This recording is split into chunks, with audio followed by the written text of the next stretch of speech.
Olá! Na semana passada a gente começou um assunto muito interessante a respeito do cinema, da qual a gente falava a respeito das fases do cinema. E no programa de hoje a gente pretende finalizar esse assunto para deixar você mais dentro do que é o cinema e todas as suas percepções. Bem-vindo ao Take a Take.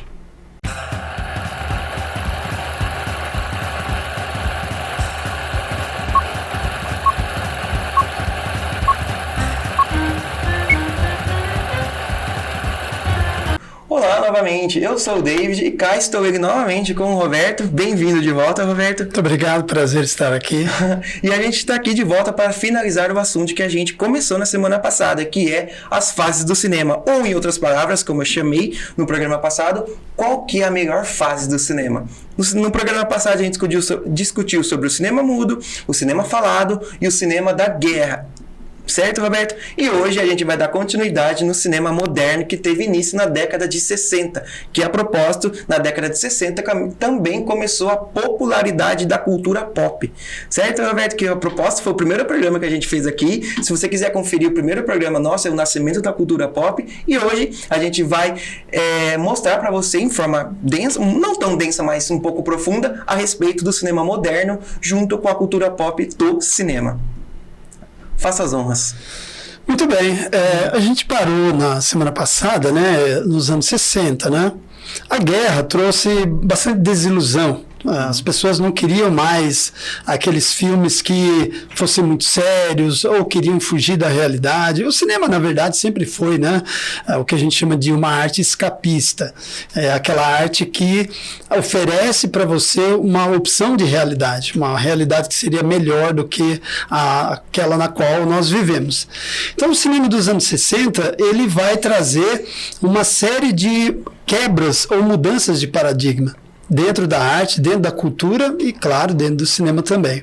Pode contar que também na parte da televisão a gente tem o nascimento de uma das séries mais aclamadas de todos os tempos, que é o Jornada nas Estrelas, que foi grande competidor do cinema na época que a gente falou no programa passado também.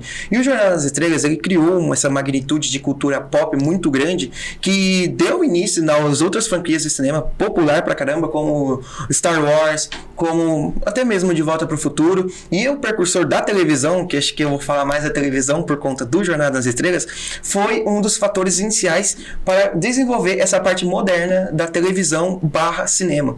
Logo em seguida, na década seguinte, no final dela, em 79, a gente tem o primeiro filme, Jornada nas Estrelas, que aí entra também dentro do modernismo no cinema. E graças a isso a gente tem bastante coisa e com certeza acho que Star Wars deve muito pro Jornada nas Estrelas e é a partir disso que começa os blockbusters do cinema também e toda aquela fantasia de sci-fi, de ficção científica começa a partir da década de 60, graças ao 2001, Uma Odisseia no Espaço, tem alguns filmes diferenciados de outros parâmetros do cinema, não só americano. Tem um filme recentemente que eu assisti do Portier, que eu falei com você em off, que ele não é sci-fi, mas ele é poderosíssimo em questão da empatia, porém é um filme preto e branco dentro do cinema moderno, certo? Dentro dos anos 60, né, a gente vai começar a ler aqueles que começaram a quebrar esse paradigma que eu falei. Então, os grandes chefes de estúdio, eles não sabiam o que fazer. E aí começou a surgir uma série de cineastas que começaram a fazer projetos interessantes.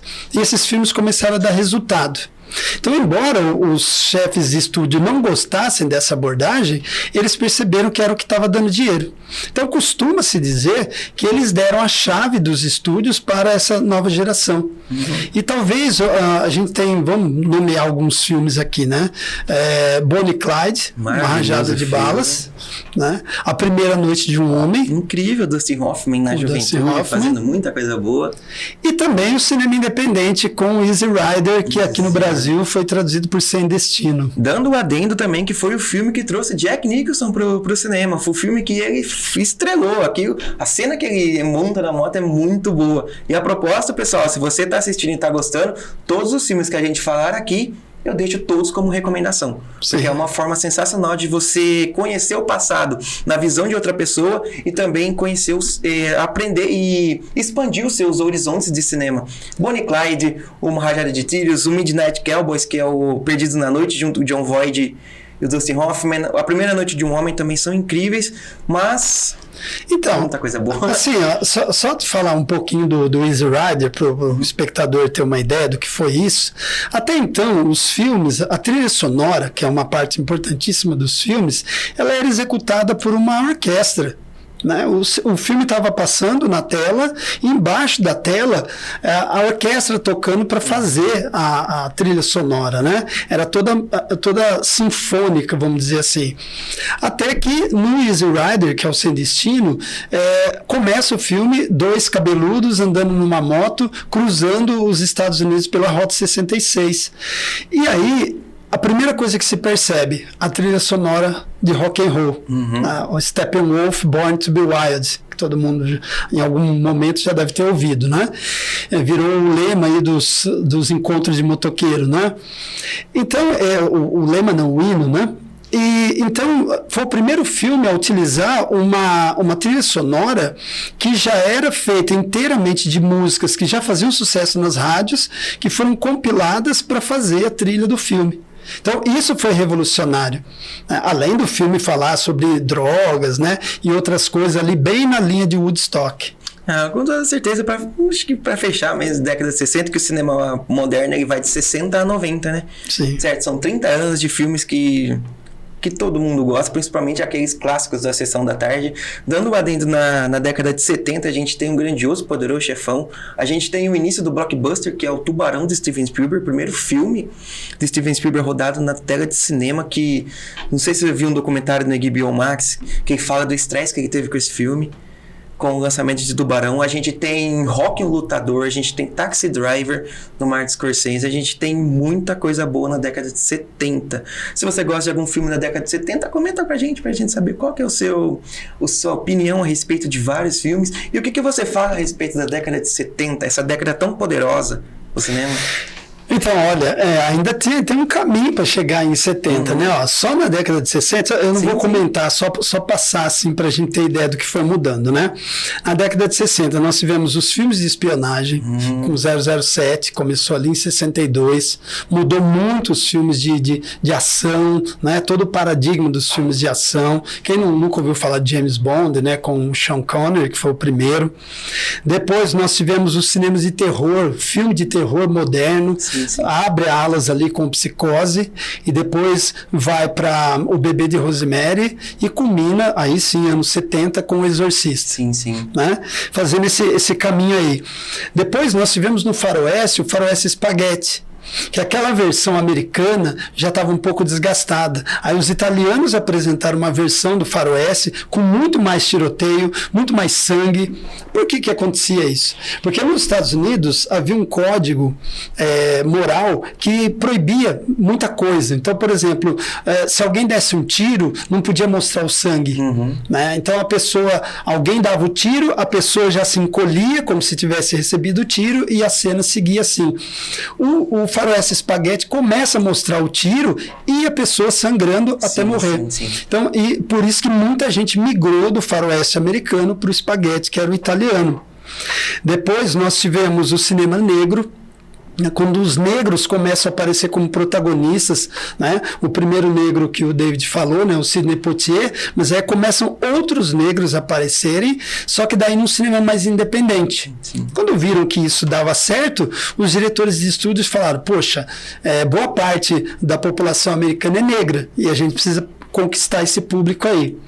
Então, isso é uma coisa interessante a gente pensar. O cinema, as mudanças que acontecem no cinema, acontecem muito em função de para onde está indo o dinheiro. Sim. Se o que der certo economicamente for isso, então é isso que nós vamos fazer. Essa é a mentalidade dos diretores de cinema.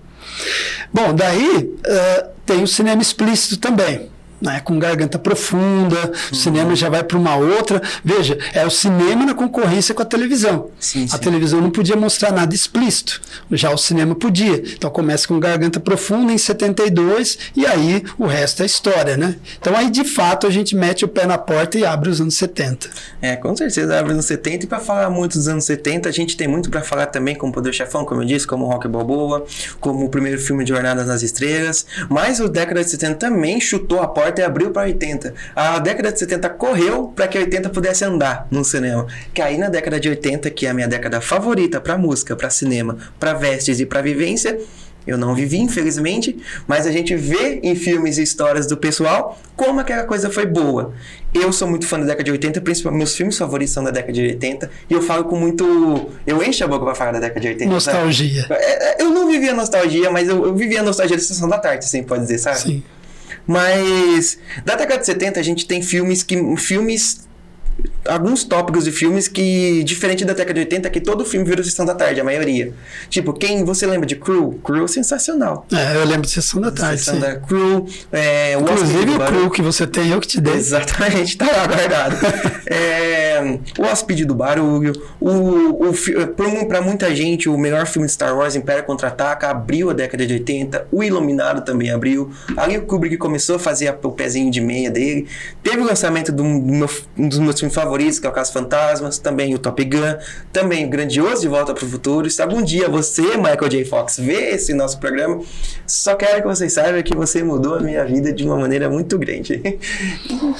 Os anos 70, né, daí a gente introduzir, começa ali com Tubarão, como você falou, sim, né, depois vai para Star Wars. Aí tem uma grande polêmica, porque muitos dos cineastas mais tradicionais olharam para Star Wars e falaram, e agora, o que eu vou fazer?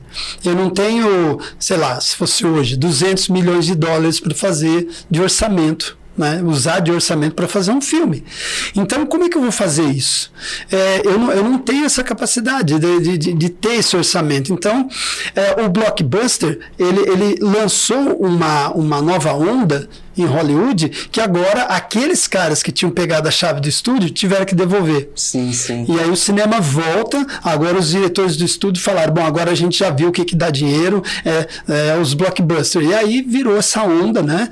Aí começa. Só que tem uma coisa aí, né? Na virada dos anos 70 para 80, teve os filmes sobre Vietnã. Sim, muitos ainda. Só para a gente ter uma ideia, em 1979, né? Foi em 78 para 79, 3 filmes que disputaram o Oscar eram sobre Vietnã. Apocalipse Now, que é o maior deles, o maior de todos, talvez de guerra de todos os tempos, o Amargo Regresso e o Franco Atirador. Sim, sim. E na esteira disso veio o Rambo, que é de 79 também, que naquele momento era Programado para Matar, né? Mas o título original é First Blood, né? Que é baseado no livro. Então, por que eu estou dizendo isso? Porque daí, esse filme Rambo, de 79, abriu uma nova linha de filmes de ação que era pura testosterona, que marcou de fato os anos 80. E marcou também essa questão da Guerra Fria, porque o presidente dos Estados Unidos na época era o Ronald Reagan, e ele apoiou esse tipo de filme, e sempre os americanos contra os russos.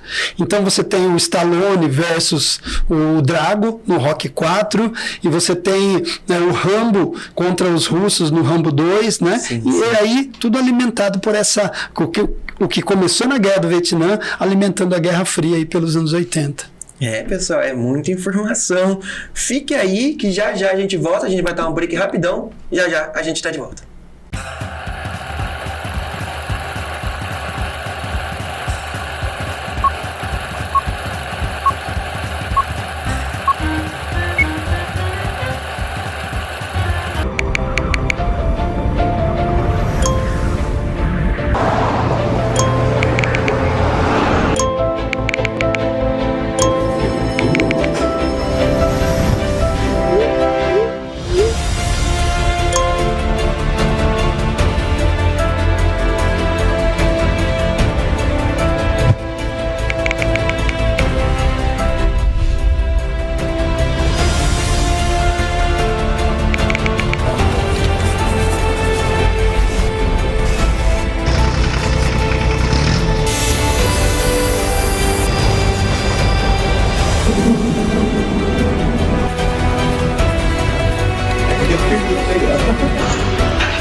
Os acidentes e a morte não tiram férias.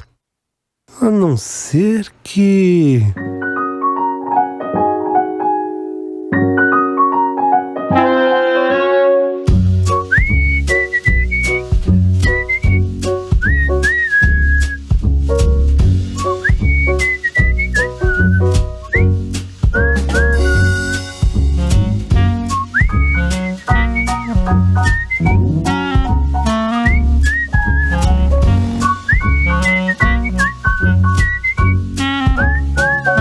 Trânsito, dê férias para a morte.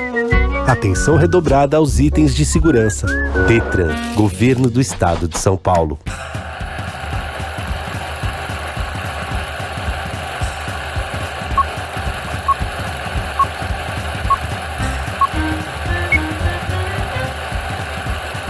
Pessoal, voltamos. E com esse volta do programa, a gente voltou também para falar de década de 80, com a abertura do Rambo, programado para matar um dos filmes favoritos do meu pai, de muita gente da idade dele. Para mim, não é meu favorito do Stallone. Do Stallone, meu favorito é o Falcão, Campeão dos Campeões.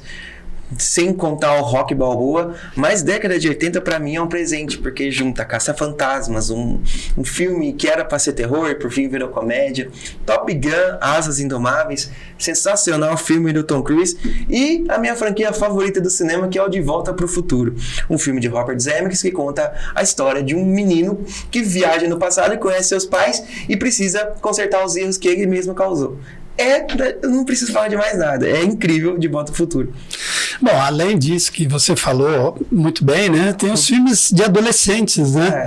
John Hughes, que acaba resgatando toda aquela tradição que veio de lá de juventude transviada, né? E agora dá uma roupagem para os jovens dos anos 80, que começa ali com Porcs, com picardias estudantis, mas que ganha, assim, força com o Clube dos Cinco e outros filmes nessa linha, né?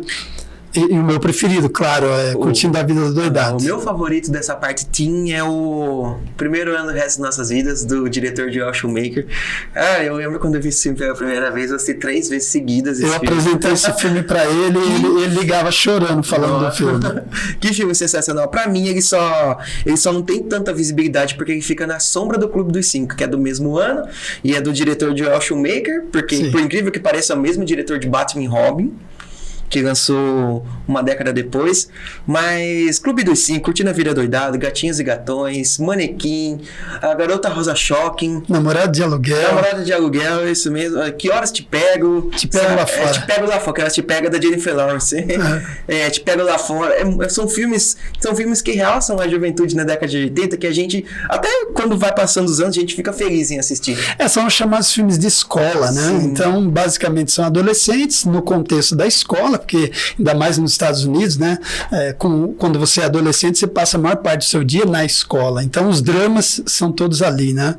E se a gente for falar só de década de 80, vai 5, 6 programas pra gente falar o básico da década de 80.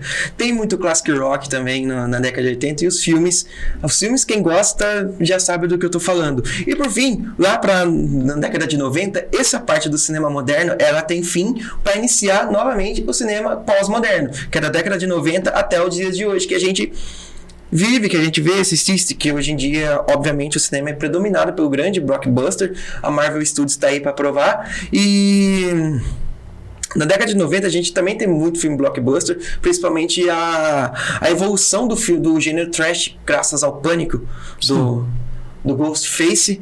E não, os anos 90, né, ele trouxe aquela coisa do CGI, né, da gravação em fundo verde, que fala, né, mas a gente teve um pouco antes o cinema feminista ganhando algumas temáticas, né, algumas pautas importantes sendo discutidas.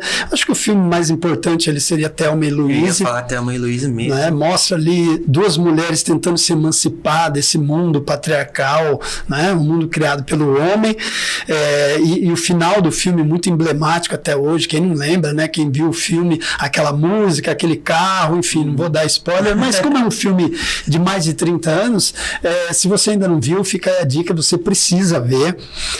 Nós tivemos também o cinema de animação digital. Sim, com Toy Story também teve. O Toy Story 95 foi um divisor de águas. A gente tinha tido antes, né, o Roger Rabbit, mas esse aí realmente ele deu um salto de qualidade, né, no digital voltado para animação. E também tem o filme grandioso do Spielberg que todo mundo gosta, que é o Jurassic Park, que ele mais uma vez demonstra o poder que ele tem em telas de cinema, e até hoje ele mostrou um filme com mais de 30 anos que é totalmente real, que não tinha toda aquela tecnologia de efeito visual, e o cara faz o filme daqui. Como você gosta desses dois diretores, eu vou contar uma história que vale a pena. O filme AI, Inteligência Artificial, dirigido pelo Spielberg, o projeto há muito tempo era do Stanley Kubrick. E o Stanley Kubrick, quando ele assistiu o Parque dos Dinossauros, o Jurassic Park, ele viu a tecnologia que o Spielberg atingiu ali, né? Ele falou, nossa, já existe isso. Então, eu não sou o cara certo para fazer o AI. Ele deu o projeto do AI para o Spielberg fazer e falou, você é o cara mais indicado para fazer. É de se esperar, porque o Kubrick é um diretor muito minimalista, muito pé no chão. Quem assistiu os filmes dele vai entender o que eu tô falando, principalmente o último que ele fez, que é o De Olhos Bem Fechados, com o meu ídolo da vida, o Tom Cruise. E, cara, acho que precisa fazer um programa só pra falar de Kubrick, porque é muito rápido. Como a gente fez Spielberg, fez Scorsese, Kubrick também tá na lista. E década de 90 foi um divisor de águas também, tanto na parte da tecnologia e também das animações 2D. E também tem como uma vez o Noel veio aqui no programa com a gente, ele falou que o Rei Leão foi um evento no cinema. 94. Deve ter sido uma coisa fantástica de... Olha, de memória, eu não me lembro de algo mais, assim, evento do que Titanic. Titanic. Né? 97, né? Então, Titanic, ele foi aquele, assim, cinema catástrofe, aquele arrasa quarteirões. Eu lembro de meses e meses e meses aquele filme em cartaz, as pessoas... revendo, toda vez saindo chorando aos prantos do cinema, né? Então os ônibus vinham para a nossa cidade, de cidades ao redor que não tinham cinema, vinham para cá trazendo, né, sempre cheios os ônibus e as sessões lotadas e aquela comoção. Então Titanic realmente foi um evento assim, para a cultura em geral, né? Transcendeu o cinema, né? Imagino. Na década de 90 a gente tem uns filmes muitos filmes de Batman, a gente tem 3 ou 4 filmes do Batman, a gente tem também o primeiro filme do Spawn, o primeiro filme também de Blade, mas antes disso a gente tem o Batman de 89 e o Superman de 77, mas todas essas coisas de super-heróis começaram na década de 40, principalmente na parte da televisão.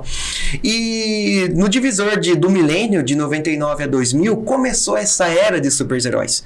Por mais que você não é tão fã, assim, eu gosto pra caramba. 90 foi uma década para apresentar certos personagem que o pessoal consumia, como Batman, na época era um dos gibis mais vendidos.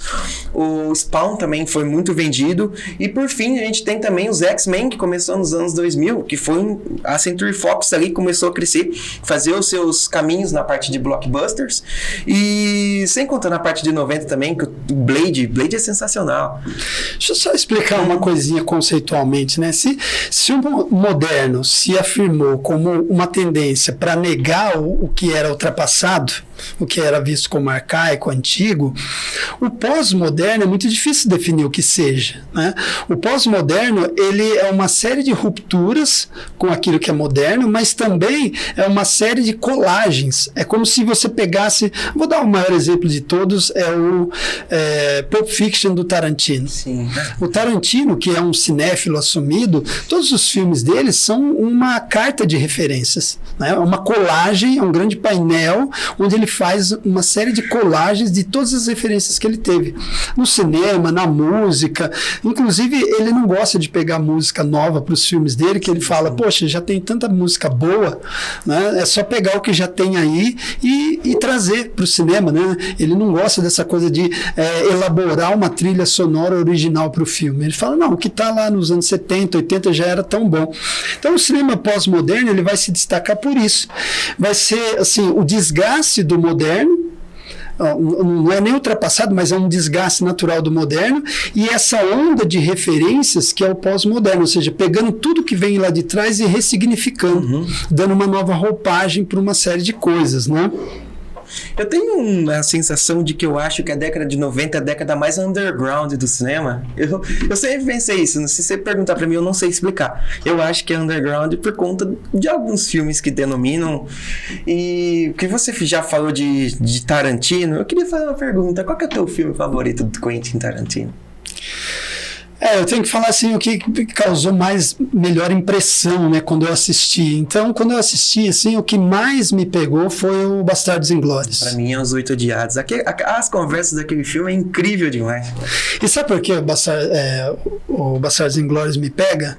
Porque é o Tarantino reescrevendo a história, como todo mundo gostaria de ter escrito, né? A gente sabe que teve um monte de planos para tentar matar o Hitler e nenhum conseguiu. O que mais chegou perto, o seu amigo fez um filme sobre ele, Operação Valkyria. Chegaram a ferir o Hitler, mas não matar. E ele reescreve a história e ele consegue matar o Hitler dentro de um cinema. É cômico demais. Seria cômico se não fosse trágico. Isso é muito genial, né? Genial. É sensacional. E voltamos mais uma vez voltamos mais uma vez para o final da década de 90 e dando início à década de 2000, que a gente tem, obviamente, uma das sagas mais importantes do cinema. Todo mundo gosta, que é Harry Potter. A gente tem também o início de Senhor dos Anéis, cinematograficamente falando, um dos livros mais importantes da literatura. E também a gente tem vários e vários outros filmes que vão culminando ali na parte. Eu gosto muito de Vanilla Sky, obviamente, não tem como citar Vanilla Sky, Tom Cruise. Toda vez que eu venho aqui eu falo do Tom Cruise. E, por favor, fala um pouco da década de 2000. Então, pra mim, o que abre a época de 2000, que vai ser referência pra tudo que veio depois, é Matrix. Matrix, sim. 1999. É aquele tipo de filme que você entra no cinema e é impossível sair o mesmo. Ele te modifica. Quem teve a experiência de ver esse filme no cinema, na época, teve aquela coisa, a ideia de que, puxa, agora eu sei o que é a Matrix. Até mesmo quem não é versado em filosofia passou a desconfiar da realidade. E passou a fazer a pergunta, o que é real? O que é real e o que é a ideologia, ou seja, aquilo que é colocado diante de mim para que eu ache que isso é a realidade, quando não é. Então, é mais do que um filme. Ele é uma tese. É uma tese em andamento. Só que é uma tese em andamento com muita ficção. Só para citar um exemplo, o Bullet Time, né, que até hoje ele é referência para filmes de ação, né, para muitos efeitos. É usado até em outras coisas fora do cinema, né, outras produções audiovisuais, mas que não seja necessariamente cinema. Então o Matrix, ele para mim, se você perguntar assim, me dá um filme que para você é o exemplo de pós-modernismo no cinema, Matrix. Aí daí veio esses que você comentou, mas eu vejo também do mesmo ano o Clube da Luta, né? Você falou de Underground, o Clube da Luta era lá no porão, né? de um bar. Enfim, para mim esse é aquele filme que abriu a porta e que agora não tem mais volta. Né? Esses dois filmes, o Clube da Luta e o Matrix. Então, é cinema, é filosofia, é aquele tipo de cinema que faz pensar. Que você entra no filme, você se diverte, tem lá todo o teor de entretenimento, mas tem também a carga de reflexão. Sim. Que é o que realmente faz o cinema ser elevado à condição de arte. Sim, dando entrada nos anos 2000, para dar uma finalizadinha no assunto, a gente tem muito filme e o blockbuster foi crescendo mais. Em 2008 a gente tem o início do Marvel Cinematic Studios, que é o filme de super-heróis, pela produção da Marvel, mas antes disso a gente tem a trilogia do Batman Begins, do Nolan, a gente tem o Superman Retorno, que não é tão bem visível assim, temos King Kong, temos Senhor dos Anéis, como eu disse, temos Harry Potter, e a partir de 2008 para frente, o cinema ele deu uma vertente diferente, porque todo mundo quis consumir esse tipo de filme, só blockbuster, só efeito visual, e os filmes considerados de arte foi ficando um pouco para trás. Eu acredito que é por isso que o Martin Scorsese tanto critica, sabe? Sim, eu acho que de 2000 para cá vamos pegar 2000 a 2010, né? Depois a gente vai de 2011 para lá, que eu vou explicar porque de 2011. Mas de 2000 a 2010, eu acho que a palavra efeitos especiais se tornou dominante no cinema. Sim. E aí não é só um filme de super-herói. Até um filme de drama, um filme de comédia, você precisou lançar mão de efeitos especiais para tornar o cinema, voltar àquela premissa inicial do cinema, que era a magia. Quando eu penso em magia do cinema, o filme que mais vem na minha cabeça é E.T. Quando fala magia do cinema, é aquela musiquinha, é as bicicletas flutuando, né, voando, passando na frente ali do pôr do sol ali, né, no começo da noite. Eu acredito que agora, com essa facilidade da internet, essa parte da magia do cinema perdeu um pouco disso, porque a gente sabe como que é feito. Na época, muito pouca gente sabia, a não ser que a pessoa do ramo. Agora, só finalizando de novo, fala um pouco de 2011 a 2020, essa década que foi realmente predominada pelo blockbuster. Aí, 2011, nós tivemos um colapso, porque 2011, né, todo mundo sabe, 11 de setembro de 2001, ocorreu aquele atentado nos Estados Unidos. Aí os Estados Unidos tiveram que meio que olhar para si mesmo e se rever, se reformular, né? Sair um pouco da bolha. Então, de 2001 até o momento que a gente vive, o cinema ele entrou numa fase assim, o drama sério das pautas políticas, né, da representatividade, das minorias serem também vistas no cinema. Então, hoje você tem toda um cinema multifacetado, né? Então, você olha para um filme e você vê branco, negro, você vê hétero, gay, né? Você vê uma série de pessoas interagindo, coisas que você não via antigamente no cinema, né, nos filmes em si, mas ainda domina a produção, a superprodução, que hoje a gente chama de mega produções, né, com orçamentos altíssimos. Então, o que foi prejudicado hoje, eu vejo? O cinema é intermediário. Então você tem o cinema independente, com o festival lá de Sundance. Para dar um exemplo de cinema independente, o Coda. Né? Incrível, o Ritmo do Coração. O Ritmo do Coração. É um cinema, um filme independente que foi crescendo e chegou a ganhar o Oscar. Mas qual que é o normal? O normal é o que deu esse ano Oppenheimer, né? Que é a superprodução. E o Nolan, não existe diretor hoje no mundo que tenha um orçamento à sua disposição para fazer o filme que o Nolan tem. Então ele pode fazer o filme que ele quiser. Já os outros diretores têm que se virar e têm que usar muito de criatividade para conseguir se manter no mercado. Então você tem o filme independente e tem a mega produção. O intermediário acabou sendo o filme ali do streaming. Então o filme do streaming ele não investe na superprodução, na mega, e também não investe tanto no independente. Ele ficou na produção intermediária.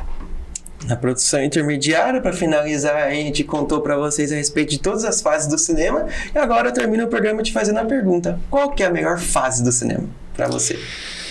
A melhor fase do cinema para mim é aquela que produziu os maiores clássicos do cinema, né? E clássicos do cinema que envelheceram bem, que resistiram à prova do tempo. Então eu diria que é a fase dos anos 60 aos anos 90. O cinema moderno, eu também considero cinema moderno, mas infelizmente nosso tempo é curto, como eu falo todo o programa. Muito obrigado por esse assunto, foi maravilhoso, foi para você de casa, espero que tenha sido uma aula de cinema. E eu queria finalizar o programa com uma frase de Martin Scorsese, que a única cura para um cinéfilo que está doente de cinema é mais cinema. E é isso que a gente faz hoje, e é isso que a gente tenta mostrar para você. Muito obrigado mais uma vez, muito obrigado a você que ficou em casa, assistiu com a gente até o final, e se caso não te veja mais, tenha um bom dia, uma boa tarde e uma boa noite.